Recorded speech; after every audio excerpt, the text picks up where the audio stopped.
जिस तरह हम देख रहे हैं नेवल ब्लॉकेट भी है वहाँ पर, और इसके अलावा जो ईरान का कार्गो है उसको भी हिरासत में लिया गया है। तो अब आपके ख्याल से इन सब पॉइंट्स को मद्देनज़र रखते हुए, पिछले कुछ वादा खिलाफी को मद्देनज़र रखते हुए, ईरान के लिए आबने हुर्मुज़ को खोलना या किसी ऐसी डील को यूरेनियम के हवाले से करना खतरे के मुतरादिफ नहीं?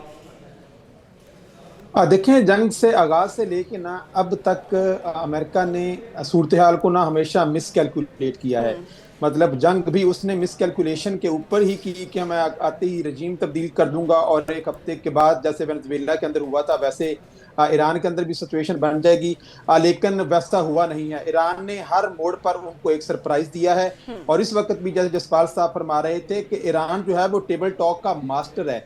वो टेबल टॉक पे for the sake of table talk नहीं करता, वो मुज़ाकरात को मुज़ाकरात के लिए नहीं करता है, वो सीरियसली किसी लेता है। कंक्रीट रिजल्ट पर पहुंचने के लिए करता है। जबकि अमेरिका ने अब तक जितने भी टैक्टिक्स इस्तेमाल किए हैं ना, जितनी भी स्ट्रैटेजीज इस्तेमाल की हैं, उनको हम कहते हैं ब्रिंकमैनशिप। एक टर्म हम इस्तेमाल करते हैं आईआर के अंदर।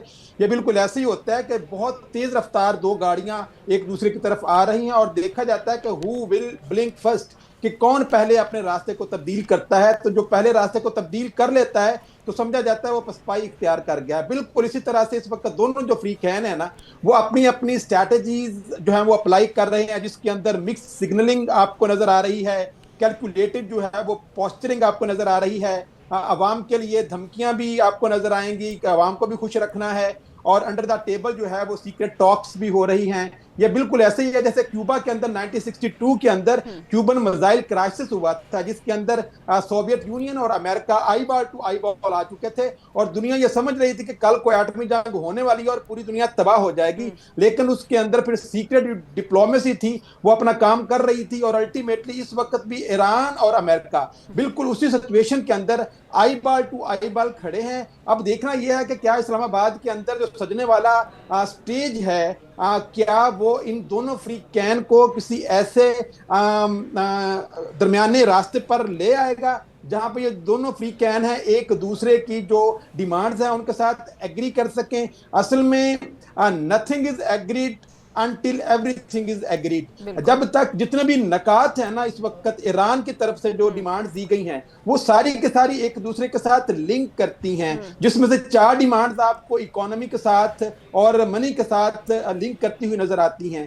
तो अगर एक को भी आप छेड़ेंगे ना तो बाकी 9 जो है वो भी डिस्टर्ब हो जाती हैं। तो इस वजह से बहुत कॉम्प्लिकेटेड सिचुएशन है। अब देखना यह है कि अगर इस्लामाबाद में दोनों फ्री कैन बैठ जाते हैं तो उनके नतायज दुनिया के लिए अमन की शक्ल में निकलते हैं या खुदा न खास्ता सिचुएशन जो है वो एस्केलेट करती है। अच्छा ठीक है ब्रिगेडियर साहब, मैं आपसे जानना चाहूँगी, जिस तरह डोनाल्ड ट्रंप की जानिब से यूरेनियम, इनरिच्ड यूरेनियम के हवाले से कहा गया था या तो डाइल्यूट किया जाए या पे किसी थर्ड फ्रेंडली कंट्री को दिया जाए, और एक और ये था कि उसको सिर्फ सिविलियन एनर्जी यूज़ के लिए 3% रखा जाए। तो अब आपके ख्याल से इस वक्त ईरान के लिए, ईरान ने तो साफ कह दिया कि वो मुंतकिल नहीं करेंगे, तो अब आपके ख्याल से ईरान किसी ऐसे पॉइंट पर यहाँ स्टैंड ले सकता है कि डोनाल्ड ट्रंप उनकी वो भी बात मान जाए, नहीं तो फिर डोनाल्ड ट्रंप अपने दोबारा वो स्टेट ऑफ माइंड में जाएंगे जहाँ वो कह रहे हैं कि वो ऐसा कुछ करेंगे जो 47 साल में ना हुआ? बुनियादी तौर पर देखिए, ये जो सारा इशू रिलेटेड है ना, ये है जंग बंदी से, अभी सीज फायर से रिलेटेड है। ये तो परमानेंट जंग रुकी बिल्कुल, और इसके अंदर आप ये देख रही हैं कि बहुत बड़ी डोनाल्ड ट्रंप की तरफ से और अभी जो खास तौर पे अमेरिका की तरफ से और अभी जो ईरान की तरफ से स्टेटमेंट आई है कि हम मुज़ाकरात का हिस्सा सेकेंड राउंड में नहीं बनेंगे, उसमें इस वक्त बहुत बड़ी स्ट्रेटेजिक लेवल पे, ऑपरेशनल लेवल पे और टेक्निकल लेवल पे एक बहुत ज्यादा एम्बिग्यूटी है, एम्बिगियस सिचुएशन। और वो सिचुएशन ऐसी है जिसमें क्वेश्चन का एलिमेंट इस्तेमाल किया जा रहा है, और वो क्वेश्चन का एलिमेंट बुनियादी तौर पे क्या वो मिलिट्री क्वेश्चन हो या वो पॉलिटिकल क्वेश्चन हो, वो इस्तेमाल कर रहा है डोनाल्ड ट्रंप, अमेरिकन की एडमिनिस्ट्रेशन। जिस वक्त वो 2 चीजें कहते हैं, एक कहते हैं कि हम 47 साल में जो कुछ नहीं किया वो करेंगे, दूसरे वो अपने फोर्सेस को ऑर्डर देते हैं कि जाके आप ड्रॉप लगा दो बिहाइंड दी स्टेट ऑफ हॉर्मस। उसके साथ साथ अमेरिका जो है, ईरान जो है, क्योंकि एक स्ट्रेटेजिक टारगेट ईरान के लिए वो है स्टेट ऑफ हॉर्मस, वो उसको यूटिलाइज कर रहा है बस इकोनॉमिक, आप उसको प्रेशर कहें, आप इसको इकोनॉमिक क्वेश्चन कहें, जो चीज़ आप उसको नाम देना चाहते हैं, लेकिन एक ऐसा प्रेशर एक ऐसी चीज, एक ऐसा टूल जिसका इफेक्ट सिर्फ पाकिस्तान या इंडिया या चाइना या रूस पर नहीं हो रहा, उसका इफेक्ट पूरी दुनिया के ऊपर हो रहा है।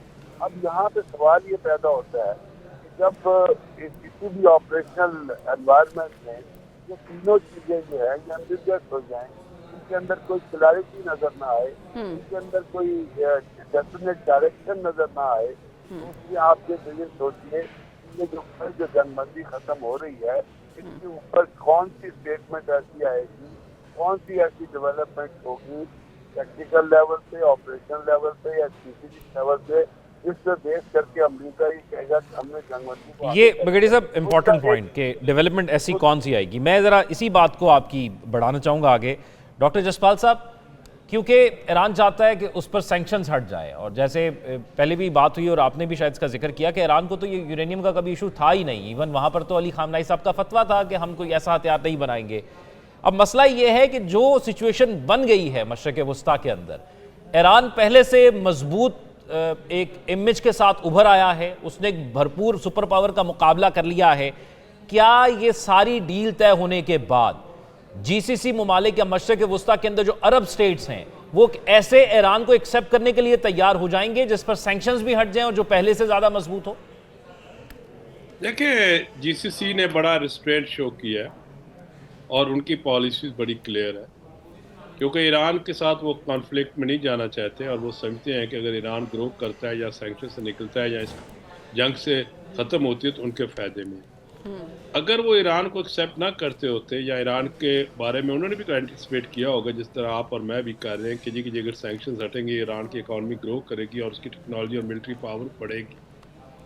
अगर उनको इससे खौफ होता तो वो जिस वक्त ईरान अमेरिकन बेसिस को उनकी टेरिटरी पे स्ट्राइक्स कर रहा था तो वो उनके पास पोटेंशियल था और है कि वो स्ट्राइक करते। सऊदी अरेबिया के पास बहुत बड़ा पोटेंशियल है, वो ईरान के मुकाबले का स्टेट है, वो हमला कर सकता था। इवन यूएई जो बहुत वल्नरेबल है उसके पास भी एयरफोर्स बड़ी स्ट्रांग है, उसके पास लेटेस्ट फाइटर जेट्स हैं, उनके साथ स्ट्राइक्स कर सकता था। डिस्पाइट दिस के अमेरिकन के लिए शॉक लगा कि जब जीसीसी स्टेट्स ने इस वॉर में शामिल होने से इनकार कर दिया। उन्होंने इस सिर्फ अपना डिफेंस किया, मगर उन्होंने ईरान पे एक भी मिसाइल नहीं मारा, एक भी एयर सॉटी नहीं भेजी। तो इससे ये जाहिर होता है कि वो इस चीज़ से निकलना चाहते हैं। उसमें चाहे ईरान इमर्ज करता है स्टेबल स्टेट, एक प्रॉस्परस स्टेट, उनको इससे कोई कंसर्न नहीं होगा। दूसरी बात ये कह दूं कि जी के रीजन में स्टेबिलिटी उसी वक्त आएगी जब ईरान के अंदर स्टेबिलिटी आएगी और ईरान के ऊपर से सैंक्शन हटेंगी और ईरान इंटरनेशनली और नेशनली इंटीग्रेट होगा। जब इंटीग्रेट हो जाएगा तो फिर खुद प्रॉक्सीज और इस तरह की चीज़ें ख़त्म हो जाएगी, क्योंकि उसको खौफ ख़त्म हो जाएगा।